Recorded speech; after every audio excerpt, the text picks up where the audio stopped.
விவேக், அதாவது இந்த 3 பேர் கொலை தொடர்பாக தேடப்படும் குற்றவாளிகள் மற்றும் போலீசாரின் நடவடிக்கைகள் குறித்து உங்களின் கள நிலவரம், விரிவான தகவல்.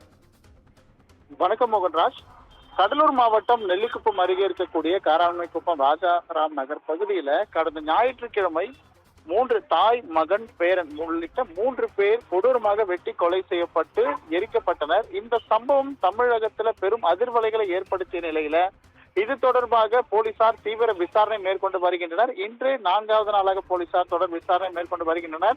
இந்த வழக்குல பாத்தீங்கன்னா ஏற்கனவே தொடர்ந்து 150 பேரிடம் இந்த வழக்கு விசாரணமாக 200க்கும் மேற்பட்ட போலீசார் தொடர் விசாரணை மேற்கொண்டு வருகின்றனர், தனிப்படைகள் உட்பட.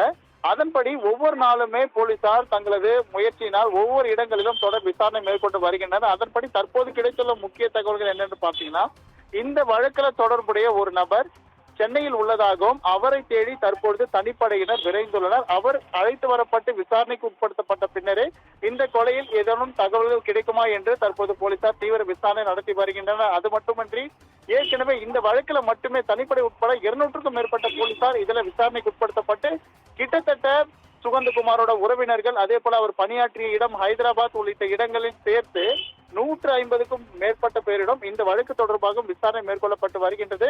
அது மட்டுமன்றி அருகில், அதாவது சுகந்தகுமாரின் அருகில் இருக்கக்கூடிய வீட்டில் இருக்கக்கூடிய 4 நபர்களையும் தொடர்ந்து போலீசார் ஏற்கனவே விசாரணை நடத்தினர். மேலும் ஒவ்வொரு நாளும் இந்த வழக்கில் எந்த ஒரு துப்பும் கிடைக்காமல் போலீசார் அடுத்தடுத்த நகர்வுகளை மேற்கொண்டு வந்த சூழ்நிலையில தற்பொழுது புதிய தகவலாக சென்னைக்கு விரைந்த தனிப்படை இது தொடர்பாக விசாரணை மேற்கொண்டு வருகின்றது.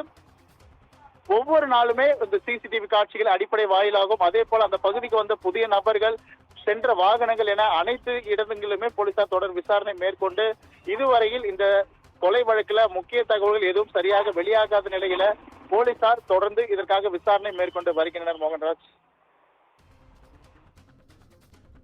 கடலூர் மாவட்டம் காராமணிக்குப்பத்தில் தாய், மகன், பேரன் உள்ளிட்ட 3 பேர் படுகொலை செய்யப்பட்டது தொடர்பான விசாரணை குறித்து உங்களுடைய தகவல்களை தந்தமைக்கு நன்றி விவேக்குமார். நன்றி.